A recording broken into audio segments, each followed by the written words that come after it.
just, the kind of comedy that always makes you feel good and then you think about things. Mm-hmm. So I was thinking about that right now you guys are a couple, and here you have the director and the main actress and the main actor. And how does this dynamic work? I'm always been very curious about this because this is a long relationship, a beautiful marriage with 2 kids. And here you are, guys. Explain to me, how does this work? How does this work? Well, a lot of therapy. No. I'm the therapist. No, yeah, I mean, we've been working together for 10 years. I think all of our movies have been very personal, but I think this one we really took it that extra mile. We'll talk about that in a minute. But yeah, I think that it's a lot of fun to work together. And I think the way it really works is we're complete fucking opposites. That's true. I think that really helps in some ways, and it also creates friction along the way. But I think that is really the savior of things, is we have opposite skills that bring each other up together. And I'm also very curious about, because the thematic of this film, it's pretty unusual, I will say, in terms of comedy, romantic comedy. I wouldn't never connect the 2 dots. Mm-hmm. And this is something that nowadays people talk about. Yeah. Like, how did you come up with this? Is this like a personal experience? Yes. Okay. So if you guys are ready for the personal experience. Friday night. El chisme. No, so what actually happened was Dan and I went on a trip to Vegas after we had our son. And it was one of the first trips that we took without our son. And we went to this club in Las Vegas, and this woman started hitting on me, which is something that had never happened to me before. And I thought she was very beautiful. And I realized that I was kind of curious about her, which is something that, again, I hadn't really kind of tapped into, that side of myself. And she really wanted to kiss me, and I really wanted to kiss her. So I asked Dan if that was okay, and he was right there, and he was like, "Oh my God, yeah!" And I was like, "Well, that was fast." So anyway, we shared this really beautiful kiss, and then she was like, "I would really love to grab your number and see you later. Is that okay?" And I was like, "Oh damn, I don't know." And so I asked Dan, like, "Well, is that okay? Like, can I give her my phone number?"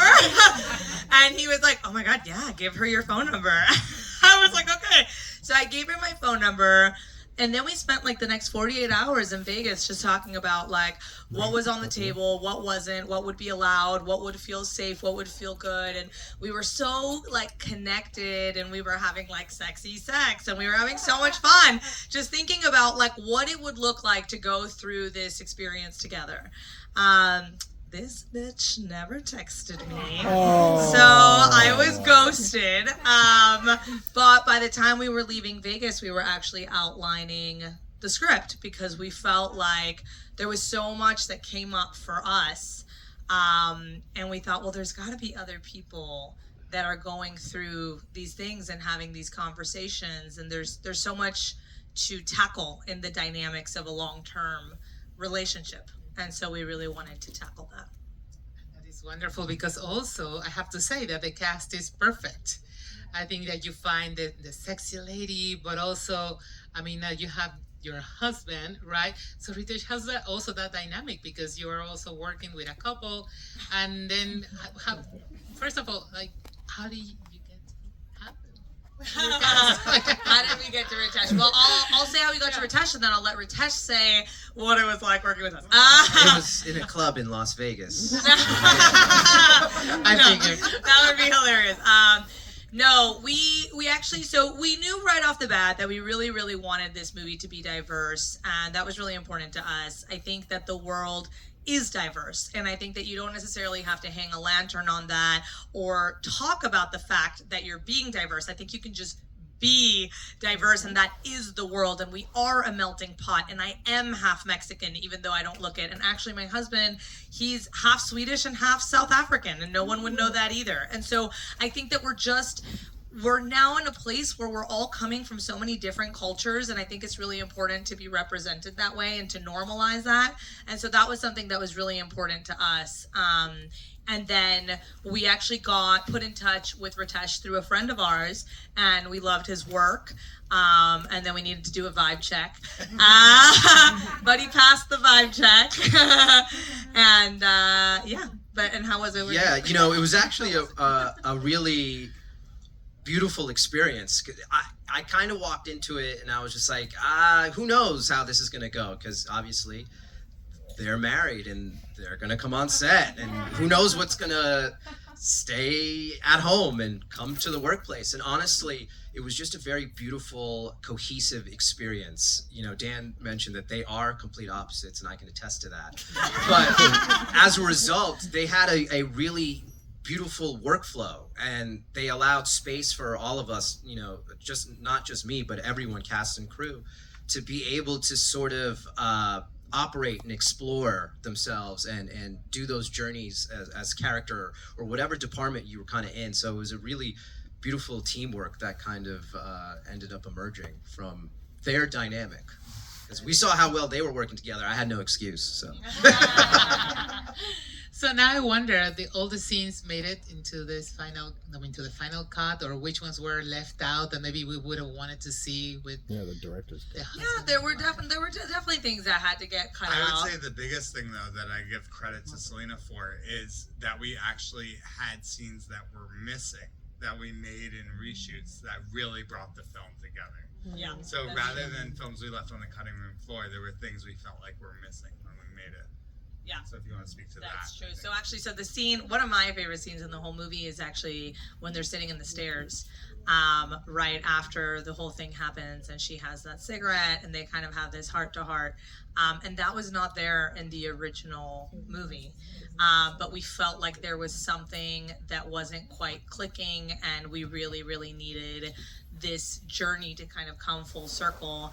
And another funny chisme was that I was already pregnant by the time we realized that we needed these reshoots. So I was like, we need to get them done quick because I'm going to start showing, and then I'm not going to be able to match up to what we've already shot. So it was like a lot of work to really dissect like what we felt we were missing, and then write that quickly and shoot that quickly. But it's actually, I think, one of the most rewarding scenes for me right now when I see the movie. And when you say that, I'm just remembering that you also love to film in these pregnancies. I know, I filmed my last pregnancy. I really. Selena's a mastermind in a scary way. So she has it all mapped out. We're gonna make these movies, then we're gonna have a baby, then we're gonna do this, then we're gonna make another movie. I time it all out. It doesn't always work. Pretty well scheduled. But also, I want to also dive into what at Nalib we feel fascinated and always very proud of in the films. And the way that you have carried this film through life and have it now in distribution everywhere. It's more than 200 theaters? 200 theaters on Valentine's Day. 207 theaters as of today. Nationwide. Yeah. Tell us about that. So yeah, so this is actually a really incredible story. So we have partnered with this new platform called Attend. This movie is the alpha test. So what that means is this platform has not been built yet. Actually, funny story. This platform did not want to do an alpha test. They were raising money and getting ready to do a beta test. But it was actually Dan who reached out to them cold on LinkedIn.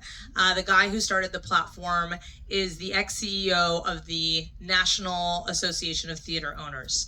And they basically left NATO to start this company. And Dan became very curious about what they were building. And this was like a 6-month journey of us like very thoughtfully, strategically, and kindly following up with them constantly. I heard all their stories. And what was interesting was that I actually, in the end, through all of our follow-up and everything else, and obviously we were very passionate about the movie and we really believed that we had something that was worth putting in theaters. And we convinced them to do an alpha test. And so Selina convinced them at a lunch, like in the room. It's fucking insane. Nice. But basically the idea is what they're building, which is incredible for independent filmmakers, and it's going to revolutionize the entire theatrical experience for independent filmmakers, is a platform that will be a little bit like an Airbnb, right? Meets like a dating app, where independent filmmakers will be able to upload their movie with all of what your movie is, right? So your budget, your cast, your photos, your assets, your marketing, everything. So you upload it onto this platform, and then basically every exhibitor all over the nation and eventually in the world will say what they're looking for in a movie, right? And you'll be able to match up. So part of the problem right now that we're facing is that 80 to 90% of everything you see in theaters is owned by the studios.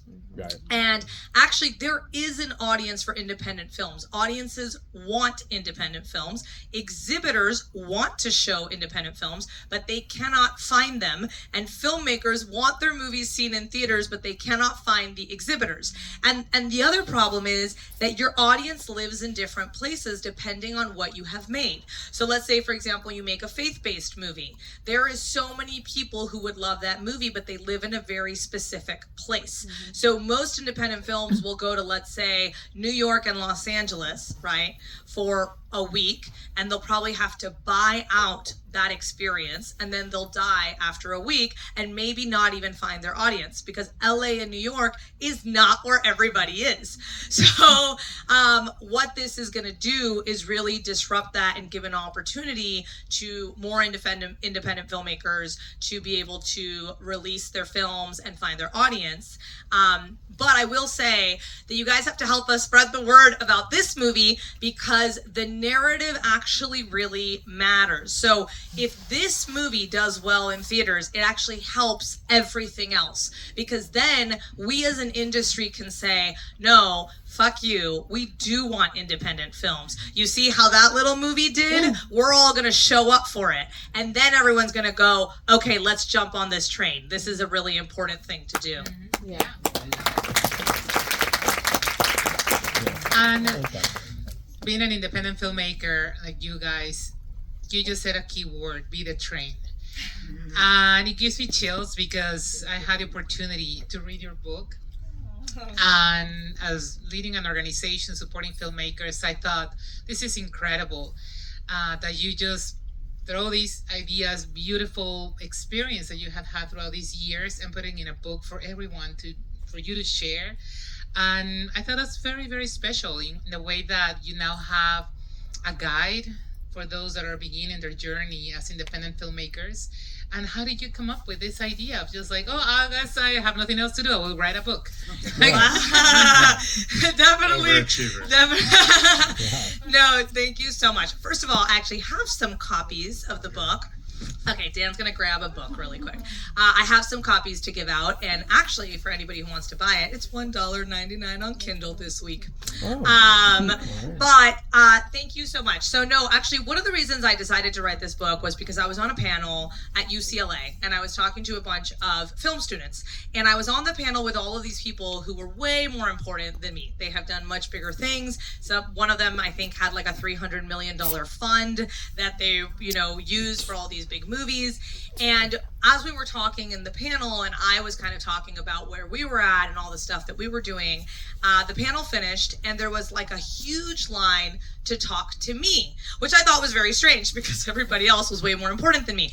But what I realized walking away from that was I'm one step removed from everybody who's trying to do the next thing. Everyone else is too far removed, right? So it's like, it's too hard to imagine yourself with a $300 million fund, but you can imagine yourself with an independent movie in theaters.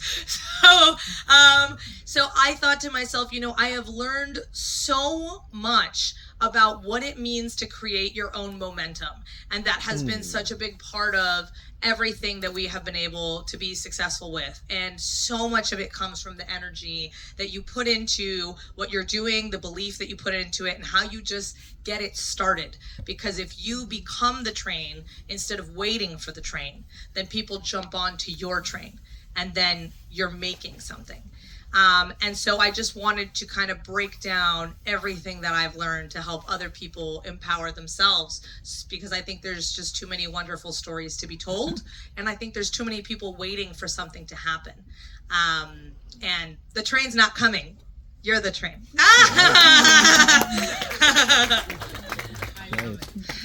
And going back to the story, because I'm still thinking about the concept. Just kidding.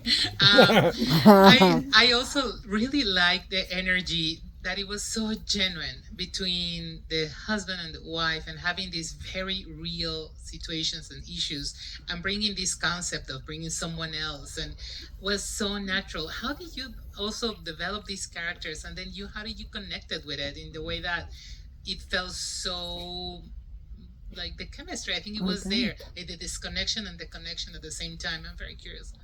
What was your experience? Sort of our process was very it was very teamwork oriented. A lot of prep, just spending time with each other, just coffees, dinners, script, story, like producing work, hanging out, right? And so all that time together is just information for all of us to just get to know each other, become comfortable. And our biggest obstacle was sort of making an authentic experience, right? We have to, as you say, we had to portray a couple that has to be in love, feel that pain, feel that neglect. 10 years, what does that weight do to you, and sort of that experience? And I think we just gave each other the freedom to explore and ignore. And that's kind of what the relationship was hinging on. There's this lack of communication, but it starts at the nucleus of something, loving and beautiful, and playing with each other and finding that space. And I think also to add to that, and this is something that I've been saying a lot because I think it's so important, is, this movie's not about a threesome. That's a spicy piece, right? But what this movie is really about, and what really matters to me and to us as we were making this movie, is the real dynamics at play in a long-term relationship. And I think a lot of what happens in a long-term relationship is that you start taking each other for granted. I think you start making assumptions about each other. I think you start to think you know everything that the other person is going to say. And then you stop being curious about how the other person is growing and changing.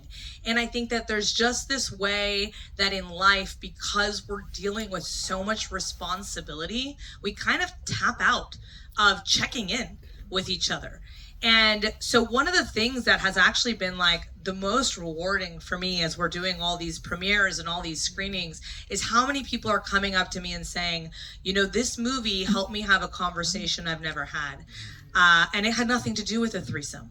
I just had a new conversation with my partner because I feel like I need to check in with him or her, and I feel like this movie's a reminder of that, and it's a reminder I needed.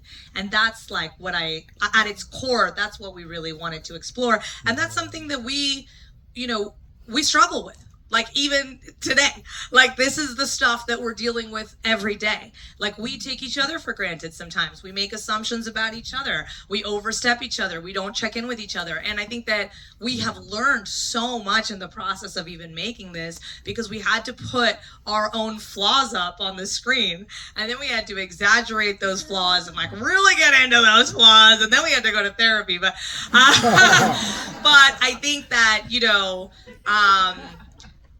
that's the piece that I think really, to me, is the message, is how do we stay curious? How do we stay connected? How do we check in? Because we're not the same people we were 10 years ago. We're changing every day. That's incredible. And also thinking about all the different elements and kind of changing the topic here, because this is something that I really want to ask you and for you to share, is into all the different aspects of this movie. How do you actually utilize them to create this marketing campaign and then create this moment that is now not only the movie but experience itself? Do you want to talk about it? Yeah. So do you want to? Yeah, well, this whole idea started with that a movie is almost not enough anymore in terms of you make a movie, you finish it in post, and you trust that the festival gods are gonna greenlight you and you're gonna sell it for millions and millions of dollars and it's gonna go into theaters nationwide and that's just how it's gonna work. Yeah. That's not how it works for independent film right now. And so it can, but it's very unlikely. It can, but it's one in a million. It's 1 in a million, pretty much. And so the reality of that. Wait, can I talk about your weekend that I left you alone? Yeah, okay, you say it. No. They're married. I don't know if you Do you want to say No. So dealing with the realities of that, we were really down after the strikes. You know, we were doing really well on festivals. We were winning awards. We were getting into festival after festival, and it was going really well. But there were the strikes. The streamers have actually shut down a lot of their acquisitions departments. So they're not acquiring films. Our last film was bought by HBO Max. There were 20 people in the department. There might be 2 there now. It's not clear. And so anyways, so for my birthday, I'm an introvert, so I got a weekend alone. That was his birthday present. My birthday present. I was like, go be by yourself. Guess what he did on the flight back?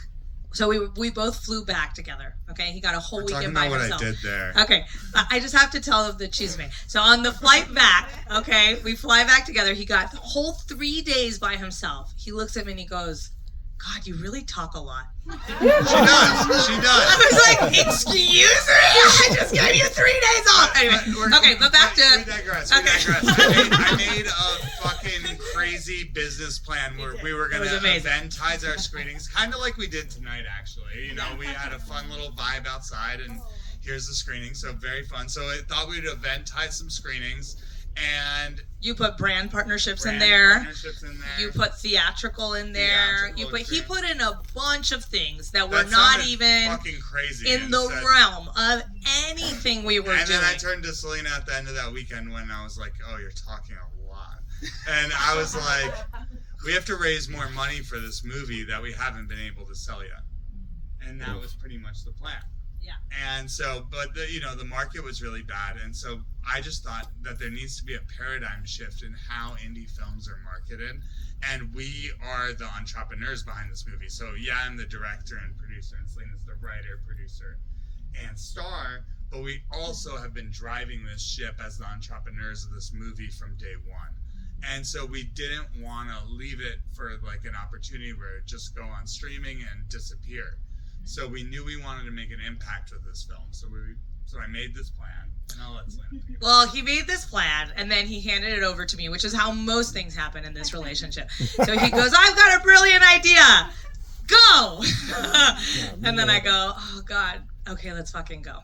So anyway, from that plan, which was literally brilliant. I mean, it was a brilliant plan, and it took me a lot to digest that plan, because I was like, wait, so now you're saying you want us to raise more money, you want us to get in theaters, you want us to eventize, you want us to get brand partners, I'm like, how much work are we talking about right now? But we did it, and we have literally done everything on that plan, and I want to just run by you guys. Wait, yeah. Time out. And we recorded a podcast like 6 months ago. Yes. Talking about this. Yes, yeah. And it hadn't even happened yet. None of this had happened, and anyway. Okay, but I'll tell you guys a couple of things. I'll tell you guys a couple of things that we have managed to do, because I am genuinely very, very impressed with what we've been able to do, and it's been an enormous amount of work, but I think that hopefully it's inspiring. So we got 20 brand partners. They were not in the movie. These were authentic brand partnerships that we got after the movie was finished for the marketing of the movie, including a tequila company, including a mezcal company, including hotels, including, for all across, with the Pleasure Chest. All across the board. So we did that. Then we created 250 curated boxes from these brand partners and gave presents to 250 influencers across the nation to spread the word. We are giving away trips to Mexico. So if you go on your phone right now and you follow at You, Me, and Her Movie, you should do it right now. At You, Me, and Her Movie, take out your phone.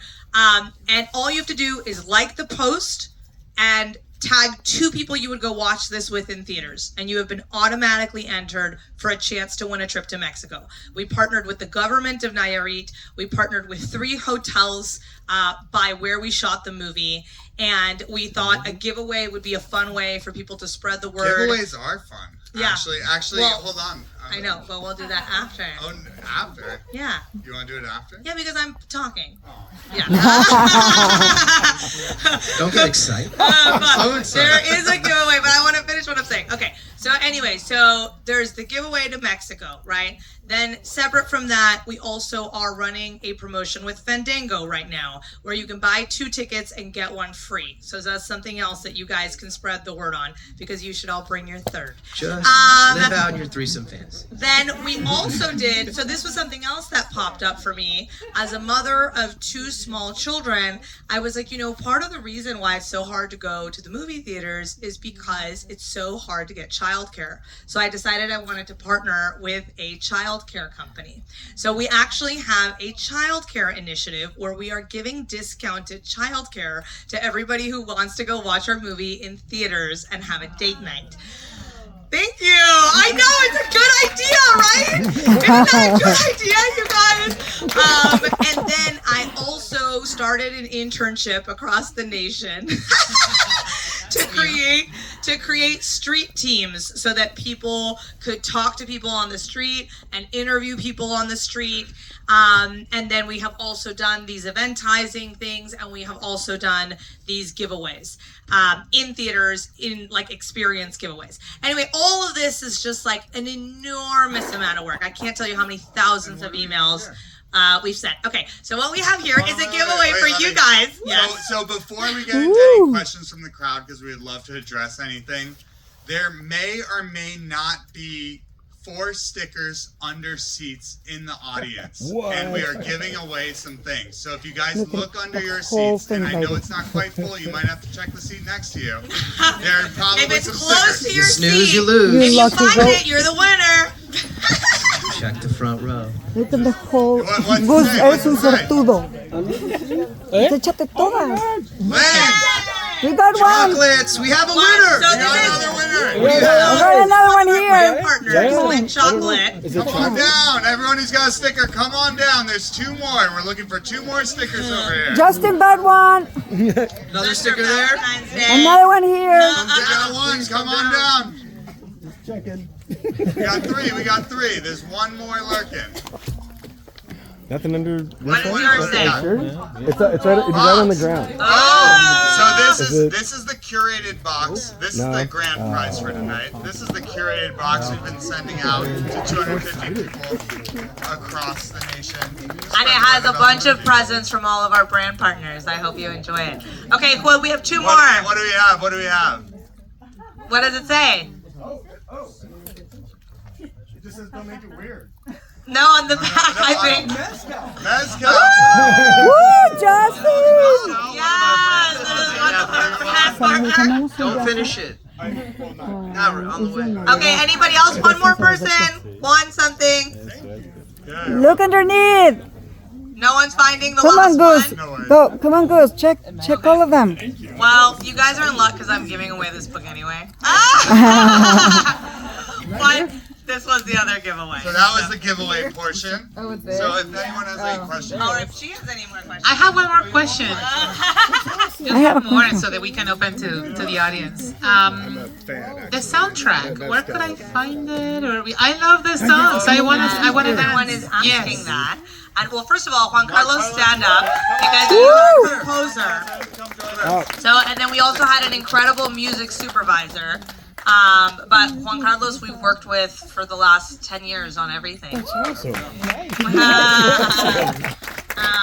And then we also have this incredible music supervisor who actually just won an award for Love Island. He's the music supervisor for that. But we want to get a soundtrack. So many people are asking about this soundtrack. So I think that's a really cool idea. We're going to talk to him about it. I agree with Next you. step. Yeah. Yeah, it'd be a good idea. Yeah. Let's open it to the audience. Felicidades. Congratulations. I admire you so much. You are awesome. And all of you. Incredible. I want to know about the San Pancho, the destination. I mean, you're from Jalisco. Wait. But that, sorry. Okay. But then you pick Nayarit. I mean, I was just wondering about the location that you pick in Mexico. why San Pancho, which is awesome. Justin already looked it up, and he wants to know the name of the hotel and everything. The government of Nayarit know that. Yeah, I was like, Jalisco, but you picked Nayarit, which is awesome, next to each other, they're neighbors.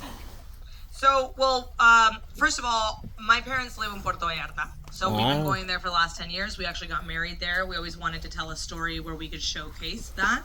But then we actually partnered with this amazing producer in Mexico called Fernando Lebrija. And we told him that we had a dream to shoot in Puerto Vallarta. And he was like, Puerto Vallarta? You gotta come to San Pancho. And so he took us to San Pancho and we just fell in love. I mean, what a beautiful place. It's very special. Yeah. Nice. Was it easy, like, to get all the permits and everything to film? You know, it's Mexico. It's easier than here. Okay. What was the timeline like in terms of like development, financing, to now distribution? This was actually a really speedy timeline in some ways, because the film before that we made, we did quite well with an HBO acquisition. And so there were two things about that. It worked out well where we were able to double our investment in the film, so that appealed really well to our investors.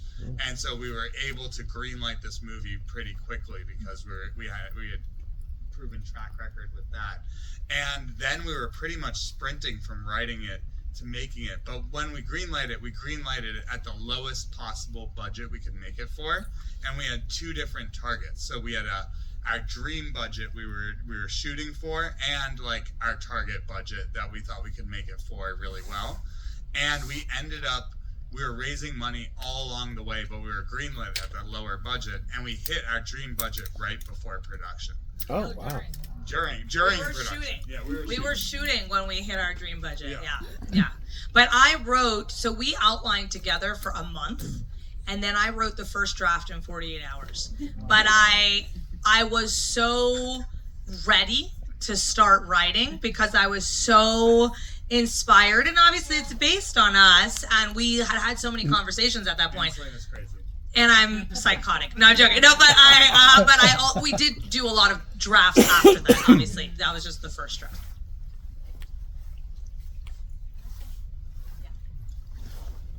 ¿Te puedo preguntar en español? Sí, claro. Gracias.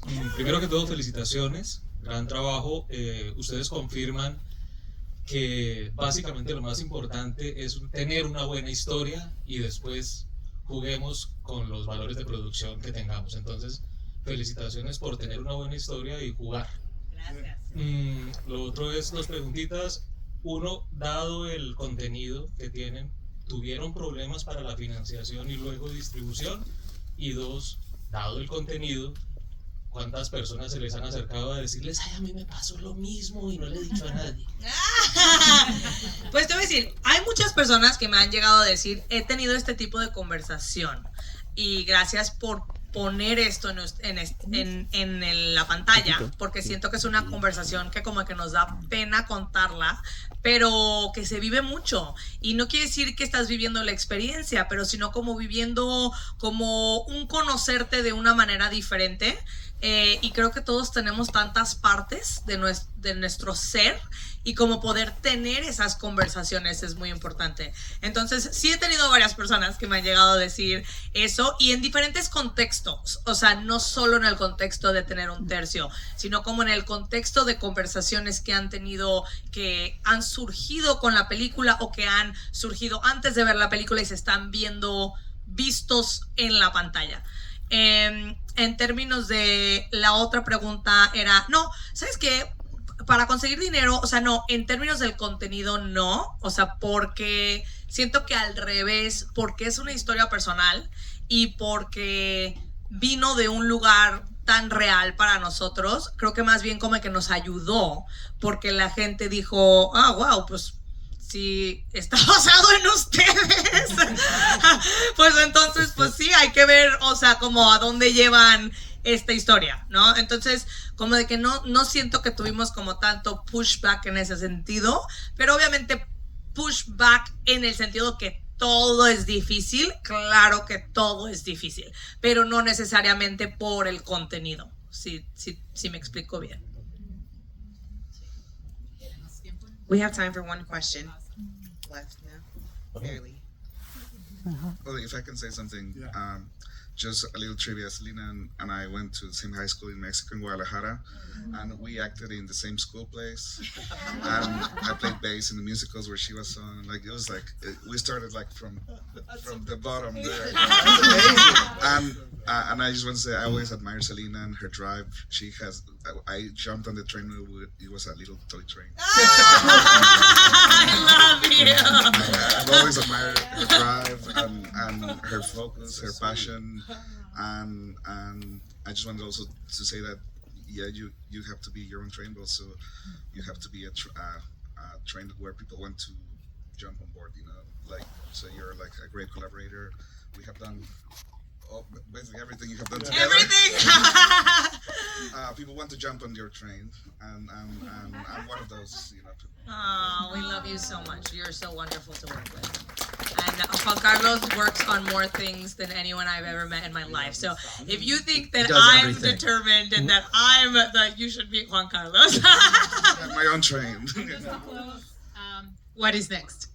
What is next? So that's a good question. Well, what is next in this moment, which is the most important, is that everybody has to show up. So please, please, please show up in theaters. So spread the word. Give us some reaction videos outside. It's really important. 30 seconds of your life might change my life and therefore change the life of all other independent filmmakers.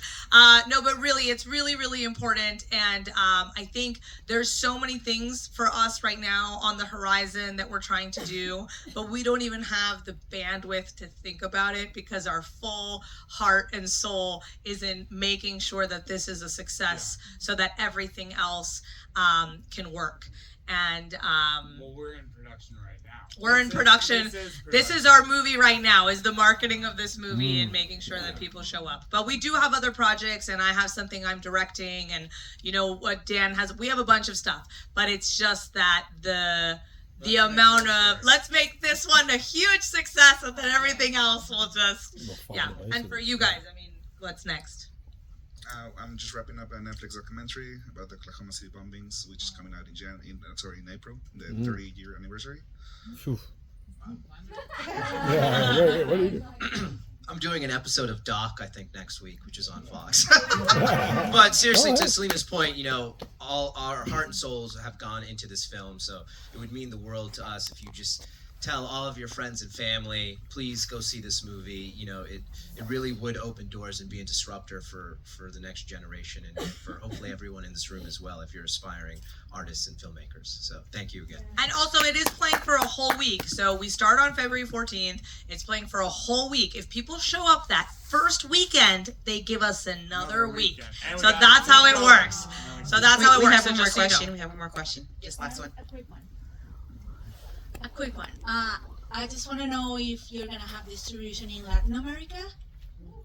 Well, we're working on it. So we have an airline distributor, we have an international salesperson, and we're in the process of talking to a couple of streaming platforms that are interested.